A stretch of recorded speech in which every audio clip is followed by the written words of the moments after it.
gridirons to the courts, to the links, the fast turns, and the home run. Heard only on Source Radio Network. You're now listening to Sports Tuesday with your host, Steve Manderson.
Nation, and welcome to SRN Live Television.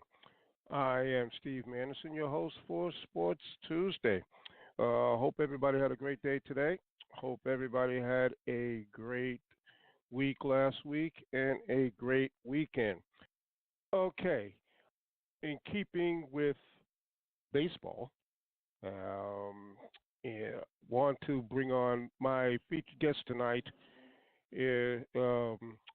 Someone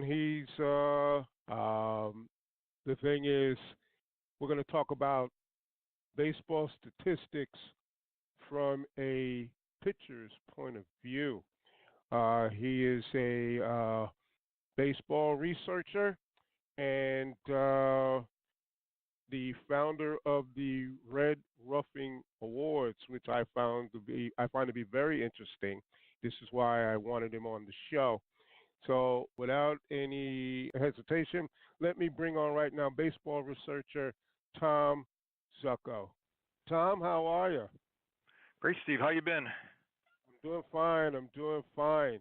I thank you very much for coming on the show. Thanks for having me. Yes. The Red Ruffing Awards. This is very interesting. One of the things that I find interesting about you as a stat man for pitchers, I see that you do not like the DH rule. Oh, I hate it. In fact, big David Ortiz is a big hero here in New England. He played minor league baseball here, but he's a DH, so everybody loves him. But I say he could never make it in the National League. Give me pitchers that can hit. You've always been fascinated with pitchers. Back in the day, you had some very good hitting pitchers back then. Like Juan Marichal was a good hitting pitcher. I remember a pitcher from Detroit, Earl Wilson was a good pitcher. Good hitting pitcher. Bob Gibson was a good hitting pitcher. Yes, very much. Yes. And so, what got you fascinated with good hitting pitchers? What is it about a pitcher, in your opinion, that can hit well? I just was fascinated by pitchers that, the Bob Gibsons, the Don Drysdales, pitchers that could, they were decent hitters. I used to go through the box scores every day, and I used to keep a record. You had to have 2 or more hits in a game or 3 or more RBIs for a pitcher, and I used to keep records of that. And the West Coast games wouldn't come in the morning paper sometimes. We'd have to wait for the sporting news. So every week I'd go through it and compile it and everything else, and then at the end of the year, I'd go through all the pitchers' records, see who led the pitchers in doubles, triples, home runs, batting average, stolen bases, and everything like that. And then I created an award I call it the Best Hitting Pitcher of the Year Award. And I said, I got to name it after a good hitting pitcher. So I figure three pitchers came to mind. You had Wes Farrell. He hit 38 home runs, more than any other pitcher. Bob Lemon had 37, and you had Red Ruffing with 36. So I figure it comes down to those three. But Red Ruffing hit 308 times as a pitcher on top of that. So several things, amazing things about Red Ruffing. The Yankees used him as a pinch hitter because he was such a great hitter, and he has more pinch hits than any other Yankee in history. Even Mickey Mantle. Yep. Wow. That is interesting. Now, the year that you created the Red Ruffing Award, what year was that? 2012, 2011? What year was that? I put it on the internet. I started going back to back in the 1963. Oh, okay.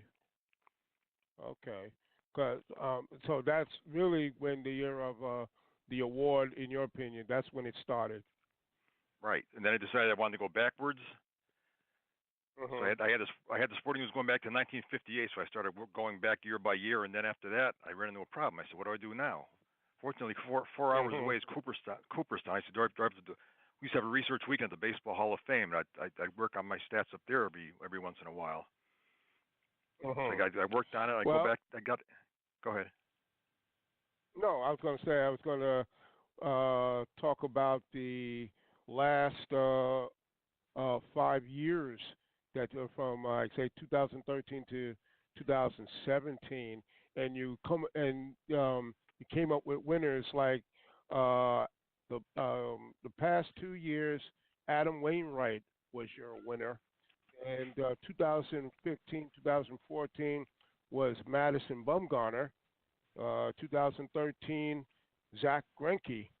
Now, what we'll do, we're gonna in your categories. We'll go over 2017, which some of the stats. When I see some of the numbers from some of these pitchers are amazing. We'll start off with runs.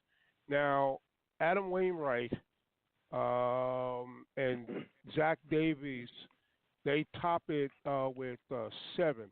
So that means they've been on the bases a lot.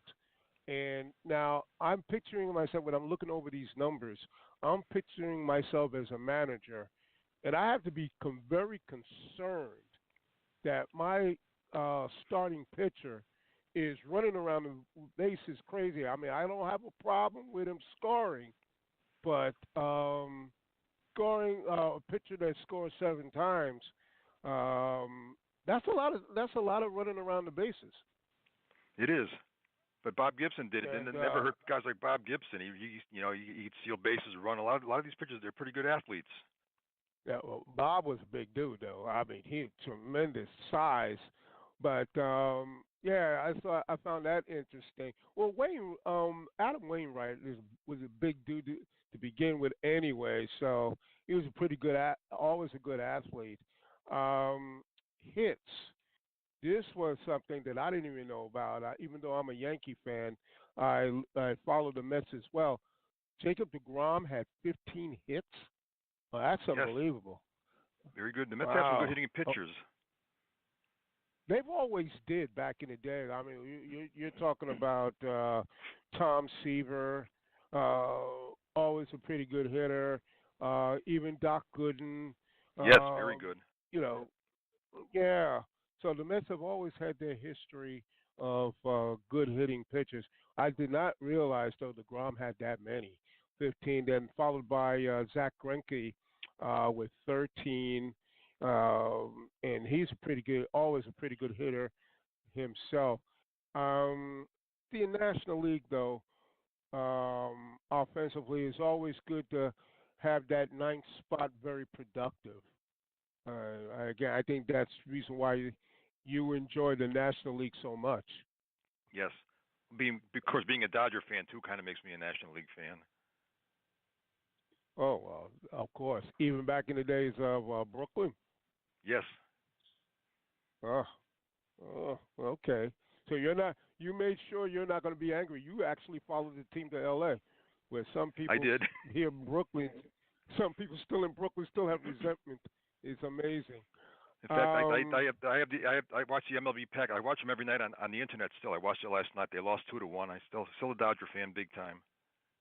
Yeah, they're not having a good year, so they're off to a No. bad start now. We're going into June, and they're still in fourth place, and I believe that they'll get out of it. They're too good of a team to stay that way for most of the season. Doubles. Zach Greinke last year, 4 doubles. John Lester, he had 3, along with Carlos Martinez with 3. When you, as a manager, again, extra base. Now it all depends. Now, if you hit it solid and it goes up against the wall, yeah, I can see you taking the extra base. A lot of times, do you see a situation where pitchers are maybe a bloop single or something, and the outfielder is lackadaisical in getting the ball back in the infield?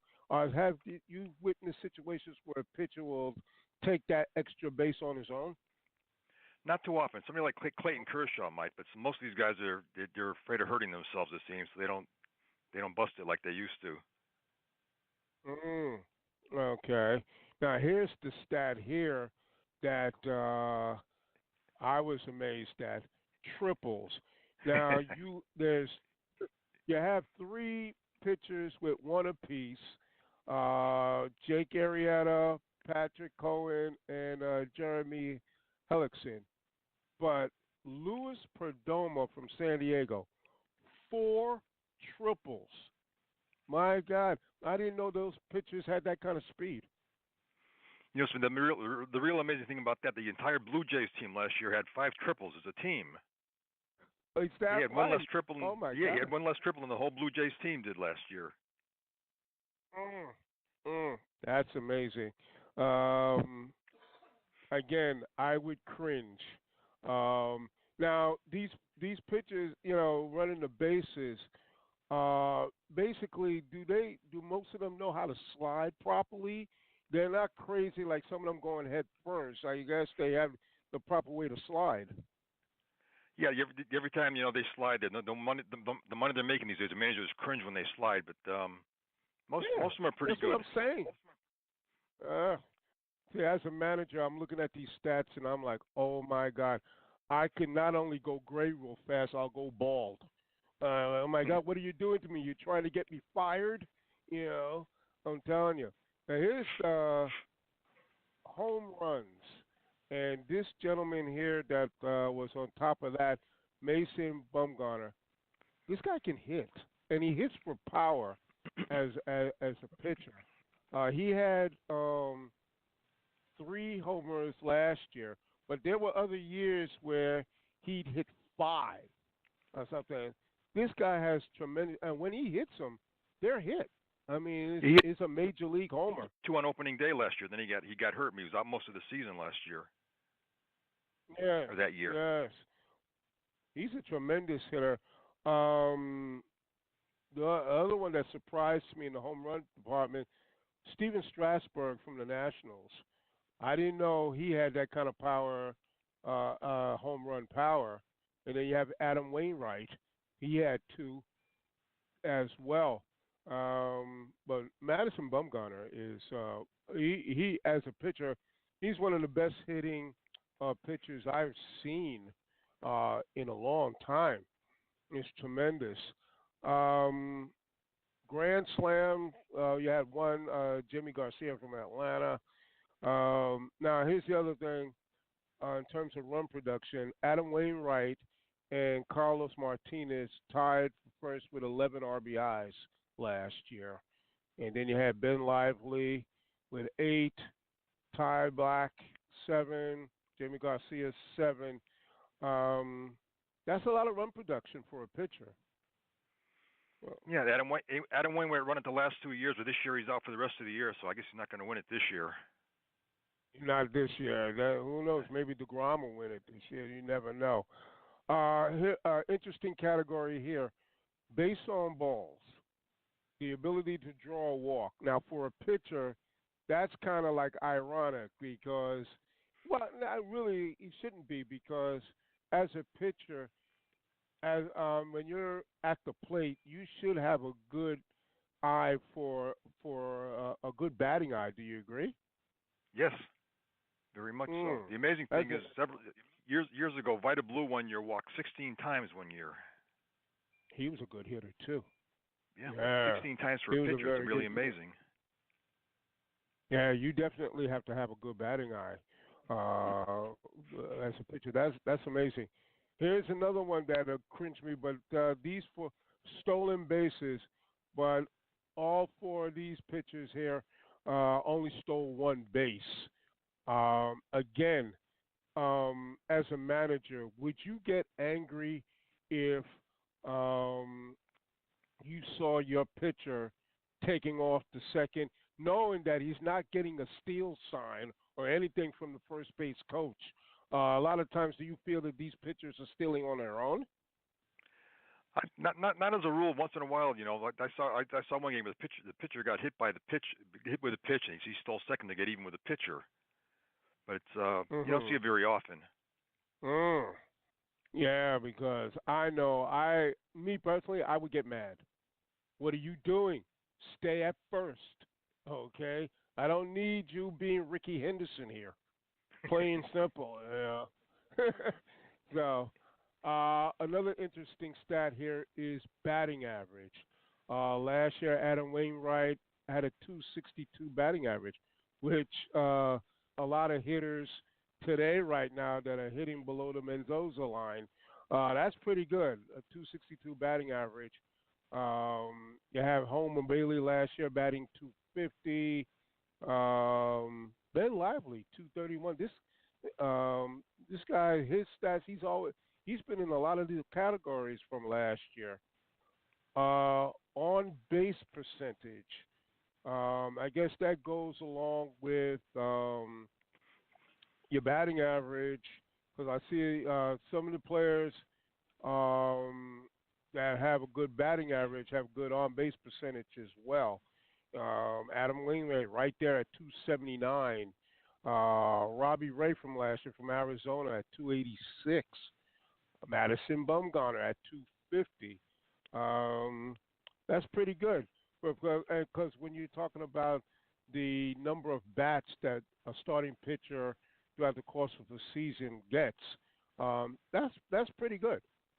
It's some of Uh, these players, they draw a few walks too, which gets their on base percentage up there. Slugging percentage. Madison Bumgarner 471. Not surprising. Adam Wainwright at 452. Not surprising as well. Um, some of these everyday players, the position players, do you think it bothers them that you've got a pitcher that's got a higher slugging percentage than you, and you have far more at bats? Not really.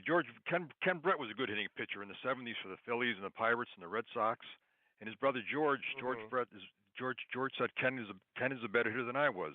He could do both. He said Ken could hit the ball better. So if you're a good hitting pitcher, Yeah, that's how Bob that's Gibson and true. Juan Marichal, these guys would stay in the games. They could Don Drysdale, Don Newcomb, these guys could hit.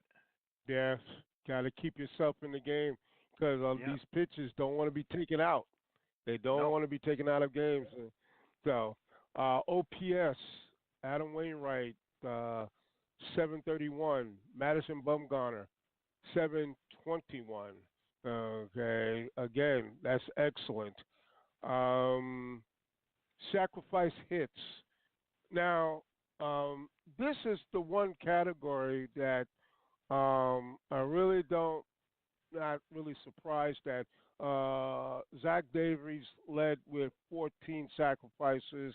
Garrett Cole had 12, and Julio Teheran had 12. Mostly pitchers, when you think of them, they usually are up there to bunt, move runners along. So this stat doesn't really surprise me because if you know how to bunt, those numbers will go up. Do you agree? Yes. It's amazing how many pitchers are unable to bunt. They'll bunt with 2 strikes and they'll foul it off for strike 3. It just drives me crazy Yes. sometimes when I see that. Let me tell you, Last the night, late Phil Rizzuto. No, I was going to say the late Phil Rizzuto drive him nuts when especially a pitcher doesn't know how to bunt. You know, because back in the day, that's pretty much before the DH rule. That was your job. You know, yes, and it used to drive him nuts. He used to be an instructor in spring training, teaching not only pitchers but position players how to bunt. You know, in a way, bunting is an art form if you know what you're doing. that's right. I remember when Pete Rose was Pete Rose was big on that when he was a manager too. Somebody couldn't bunt. He used to drive Pete Rose crazy. He was big on fundamentals. That is. Now, hit by a pitch. Okay. Yeah, two pitchers here that got hit by pitches twice. Now, I'll tell you right now, as a manager, if I see my pitcher hitting the opposing pitcher, I'm sorry. I'm going to the GM and say, look, I need to get this guy out of here. This is ridiculous. Okay. I don't have a problem. I mean, it's one thing to walk your opposing pitcher, but you're hitting him as well. That right there is unacceptable. That's called payback sometimes, though. You hit my guy, I'm going to hit you to get even. The American League Yeah, with the DH, you don't have to worry about that in the American League. That's a good point. That is a good point. I didn't think of it that way. Yeah, that's true. But now Roger you can't Clement, do that anymore. See, in the old days, all right, you get a little meeting at the mound or whatever. Now you do that kind of stuff. Umpires throwing out the pitcher and the manager. yes. Yeah. Remember when Don Drysdale was pitching. When Don Drysdale was pitching, Mm-hmm. Don Drysdale said, "Look, they hit one of you guys, I'll hit two of them." He's always called the 2-for-1. That's right. He hit like 20 That's batters. right. You let the league hit bats. And Don Newcomb, Bob Gibson, you didn't mess with these guys. That is true. That is absolutely true. Now, this is the stat right here that I found amazing. Hardest to strike out. Yes. Okay. Kenta Maeda had the best percentage. 44 plate appearances. He only struck out 3 times. Now, that right there tells me the ability to keep the ball in play. That is amazing for a pitcher. Okay. The other ones that were impressive, Vince Velasquez, 25 plate appearances, only struck out 4 times. R.A. Dickey last year, 68 plate appearances, 12 times. Tyler Chatwood, 47 plate appearances, only struck out 9 times. And Chasson from San Diego, 61 plate appearances, 11 strikeouts. Now, you know, back in the day, usually a pitcher, whether it be in the National League or the American League, was termed to be an automatic out. Yes. But they come to the plate. Then you either take 3 pitches in the strike zone or you swing weakly, and you're gone. You're back in the dugout. It's not like that anymore. No. It's amazing. The Boston Braves had a pitcher, Johnny Saint, pitched along with Warren Spahn in the 40s and 50s. One year he came to bat 94 times. 94 times, did not strike out once. Pitcher doing that. That is. I mean, these pitchers today, the batting eye that they have, but the ability to keep the ball in play, that stat right there was just amazing to me. Now, Adam Wainwright won last year. Why? Madison Bumgarner's stats was just as impressive. Why, in your opinion, would you not have co-winners in that case? Madison what was missed it most about of the. Adam? All right, no, go ahead. Mm-hmm. Madison missed most of the year. He was riding his dirt bike and got hurt, so he's missed several months. He had 2 of those home runs. He hit 2 home runs on opening day against the Dodgers. I'm a Dodger fan, but I love Madison Bumgarner, even though he beat the Dodgers that day. But he's been out last year. He's been out most of this year again. The same thing, having problems. Mhm. He would have won. He probably would have Yeah, won it last year. that would explain why the Giants right now, the past 2 years, have not performed on the level that that were when they won 3 World Series in 6 years. So, Yes. because he was a very important. Now, again, Adam Wainwright won in 2016, and well, looking at the stats here, again, Madison Bumgarner had in runs, he scored 8 times. Again, DeGrom, it's amazing. All the time I'm amazed by watching him pitch. I I've pretty much ignored what he's like at the plate. That is amazing too. His on base percentage there too. In 2016, Arrieta had 17 hits. Again, Bumgarner 16. He's right up there, basically during that time in a lot of the major categories. Wainwright, 14 hits. Adam Wainwright in doubles, 8 doubles that year. That's amazing. And Bumgarner right behind him with 6. Yep. Okay. Again, with the triples, everybody with 1 apiece. Again, home runs, Bumgarner with 3, but he was tied with Noah Syndergaard with 3 homers. Now this is a big guy where he might one day have more homers than some of the Met players the way they're going. But he's a pretty strong kid at throwing 100 miles an hour. But he's pretty good. He's pretty handy at the plate. And again, Wainwright, he had 2 homers back then. Here is an interesting stat. In 2016, Adam Wainwright, 18 RBIs. So I mean that's good for at least 4 or 5 games that he could pretty much win on his own. Yes, he's that was the most in quite a few years. It's been about 40 years since anybody had driven in that many for a pitcher. Yes. Matt Scherzer followed him with 12 RBIs, and then Bumgarner with 9. So you've got 3 back then in 2016. 3 of the top pitchers in the National League are also your top run producers as well. That's an amazing stat there. Again, Bumgarner with a good batting eye, 10 base on ball, 10 walks, followed by Syndergaard. He had 7, which that was pretty good too. And even Steven Matz had 4 walks. He had a better betting eye than he has for pitching on. So yeah, he's not doing too well pitching. Yep. So batting average, interesting stat. Patrick Corbin from Arizona, a 306 batting average. You don't see that many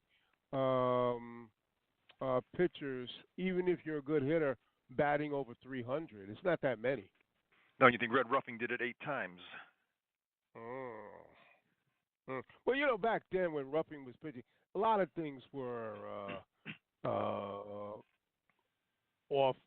You don't see anymore. But yeah, I can imagine what he was like as a hitter. And I tell you, on base percentage, Bud Norris 323, Corbin again at 320. Jake Arrieta, this guy more known for pitching, but not a bad hitter in his own right. Definitely, these are kind of pitchers that will definitely help their own cause. Slugging percentage, Adam Wainwright, 2016, 484. That's Syndergaard, 397. Amazing. OPS, Adam Wainwright, 734. Syndergaard, right there at 673. That was amazing. I think Syndergaard didn't get hurt last year. He would put up the same kind of numbers that he put up in 2016. Yeah, two of those home runs came in one game against my Dodgers. Uh oh. Oh, I think that's a memory you don't want to No, I liked it. recall there. I was kind of happy. I enjoyed it. I like pitchers that can hit. hmm Again, sacrifice hits. I don't find that too. I don't find that amazing because usually as you said, pitchers got to learn how to bunt, and Matt Scherzer that year had 13 sacrifices, and now this that the hardest to strike out. Zach Greinke led that 60 plate appearances, only 9 strikeouts. Steven Strasburg, 57 plate appearances, only 11 strikeouts. And let's see if I see Syndergaard. Nope, don't see him. Jacob DeGrom again, 50 plate appearances, only struck out 12 times. These are the kind of things, though, as a manager in the National League, you got to be really pleased about that your ninth hitter can still make contact and keep the ball in play. Yeah, help your own cause. Yes. And again, in 2016, Adam Wainwright, the reasoning was he the overall choice, the overall winner for you in 2016? Yes. Mm, okay. Okay. 2015. This was the year of Madison Bumgarner. There was one stat that I found amazing. Well, he had 19 hits. Yeah, he scored 9 runs, had 19 hits, and 5 homers that year. That's amazing. 5 homers, and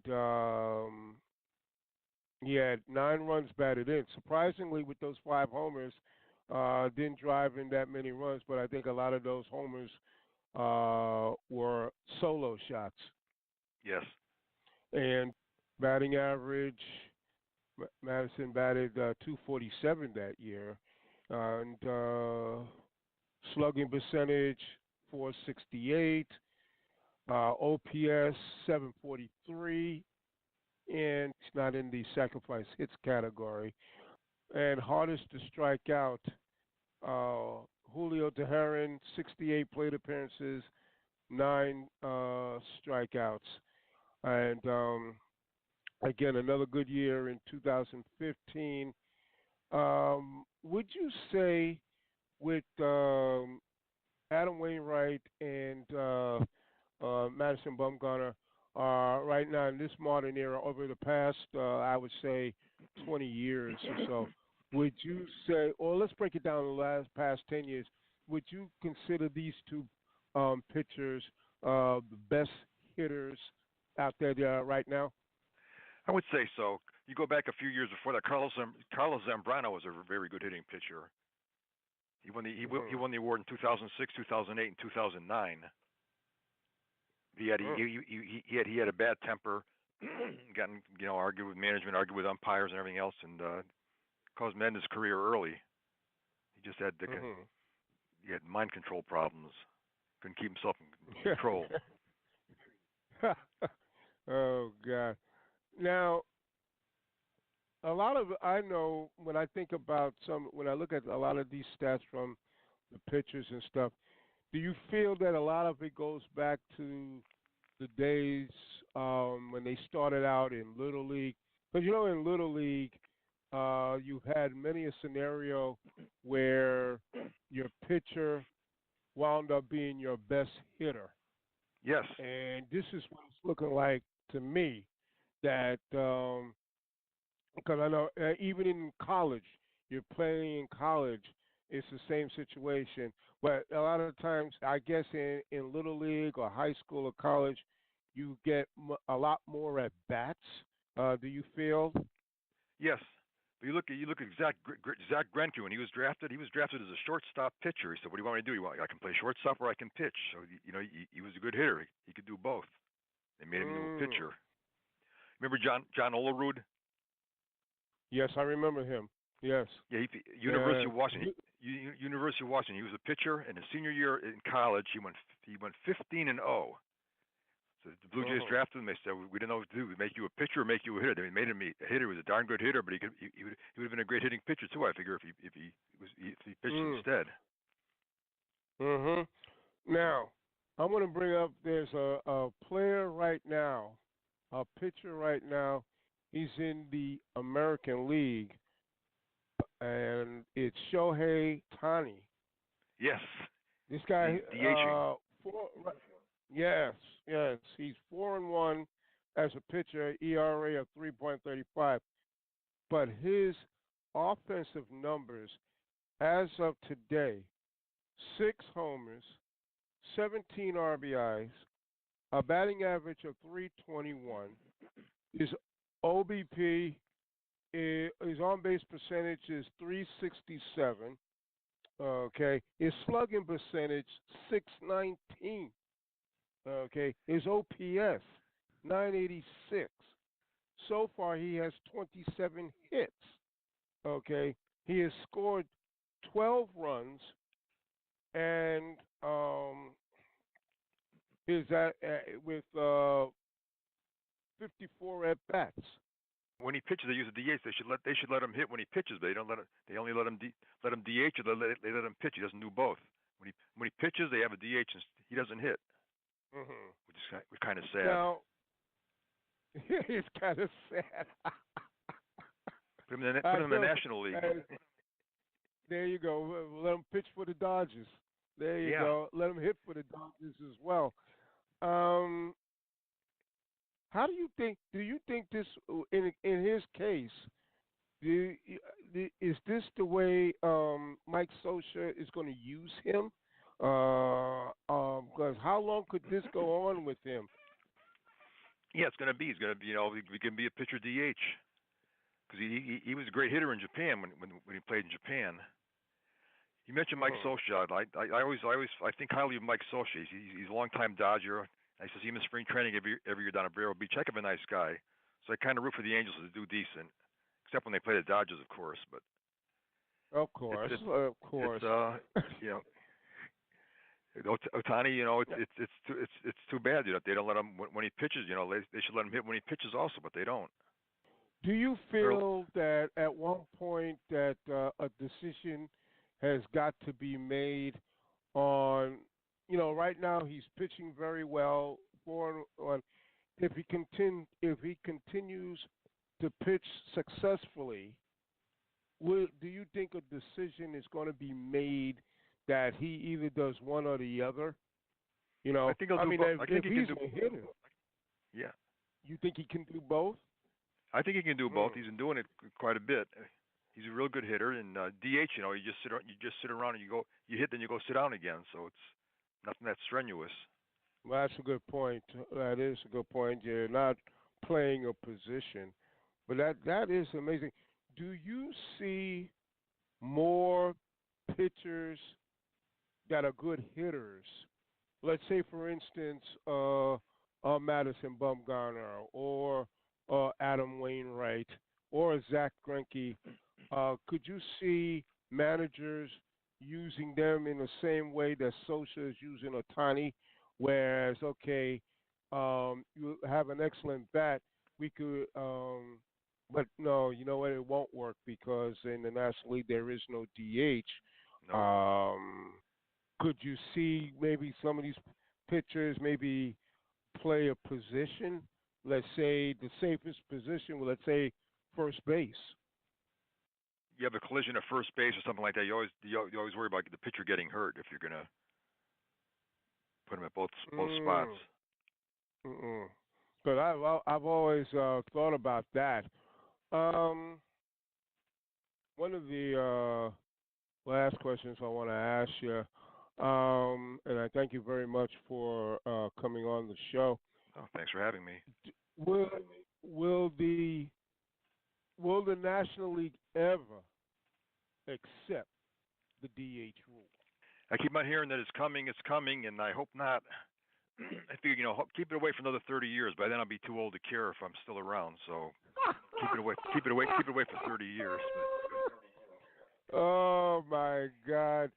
When the DH rule in the American League was implemented in '73, what was your initial reaction? I didn't think it would last. I hated it right away. So remember the year before, Catfish Hunter hit like 357, and all of a sudden the next year he's not hitting. Or like they traded Rick Wise. Rick Wise is a great hitting pitcher for the Cardinals and Phillies. They sent him over to the Red Sox. He would have been hitting that ball all over the place in Fenway Park, but he never got to hit. It was kind of sad. True. That is a good point. That is a good point. So it did surprise you to this day that the DH rule has lasted this long. Oh yeah, the Players Association will not get rid of it. The DHs make good money, so there's no way you can get rid of it now. Keeps these guys around. These old guys, keeps them around. Albert Pujols DH is more. The older they get, the more they DH. It keeps them around. Yeah. Well, it does keep them around. That's true. I mean, that is a good thing in one sense, especially because without the DH, a lot of these hitters' careers would be shortened by at least another about 5 years, 6 years. So there is some good to the DH rule. It's good for guys like David Ortiz, anyway. Yeah. Well, I never saw him as a good fielder in the position anyway, so it was definitely good for him. Speaking of which, do you feel DHers, a guy that DH most of his career, belong in the Hall of Fame? Absolutely not. I think a guy like Edgar Martinez. I think a guy like Martinez. If you put those stats up in the National League, he'd be in the Hall of Fame right now. But the DH, not a Hall of Famer in my book. Even Frank Thomas. Frank Thomas admits if he had to play in the National League, he never would have the stats. Frank Thomas was a DH more than a regular player. He got in, but he did have some good seasons as a player. But I wouldn't vote for him. Never. I hate it. Wow. I call him. You're not good enough to play the field. You're not good enough. Yeah. They can never put those stats up in the National League. And final question: with the way managers deal with starting pitchers, and a lot of these pitchers go no more than 5, 6 innings, it really cuts down their at bats for the most part. How's that in terms of your stats at this point is going to be lower and lower? Do you think so? Yes. No pitcher has 3 hits in a game this year. They take them out after 6 innings all the time now, so they get maybe 3 at bats at the most. I think of a guy like Gaylord Perry. Gaylord Perry pitched 10 or more innings in a game 37 times. Never had a sore arm. Now you take these guys out after 80 pitches, 90 pitches. It just drives me crazy. Let them pitch. Let them pitch. I totally agree. I do. And on that note, we are out of time. But Tom, this was great. I had a good time talking. Never saw statistics from a pitcher's point of view before, and I thank you for bringing that out to light. And why? I mean, I think the listeners listening to you tonight, especially baseball fans that hate the DH, are going. I think you created a far more fan base, a much bigger fan base now. I think they're going to be in love with you. I'm glad to hear that. Yeah, God, I totally agree with you on that. The DH rule is one thing, but the idea of a pitcher, you rarely see a pitcher in a walk-off home run or base hit situation. You're rarely going to see that, but unless you go to the National League, so that is about it. you are welcome back on Sports Tuesday anytime, and to talk about the Red Ruffing one. This was great, and I'm sure that Adam Wainwright and Madam Bumgarner are very happy that you put them as the two of the best hitters in the National League. So, Yes, something do to be proud of. do they get an award? No, just the Red Ruffing Award, but if you check on the internet, Like they'll see that they won it. But that's it. A T-shirt or something? I don't know. But I'm sure you'll think of something that'll be good. Where can they find your website? What is the website that they could check out what you're doing? Okay, it's I got to hang on for a second. I got to look it up here. They just changed it. Okay, I have something here. I think it's ML blog, the That's it. Zockman.wordpress.com. WordPress.com. Okay. All right. So I'll let people know where to find you, and I'll definitely we'll definitely talk down the road. So you take care and God bless. You too, Steve. Thanks for having me. You got it. Take care. Okay. You too. Bye now. Okay. Bye-bye. Source Nation baseball researcher Tom Zocco. And as you heard from the interview, this was very interesting stats on pitchers in the National League and the importance of having them hit in that ninth spot. Very important. All right. So that is it for me. I had a great time. I want to again thank Tom Zocco for coming on the show. And until next week, as I always say, be good and be safe. Take care, everybody.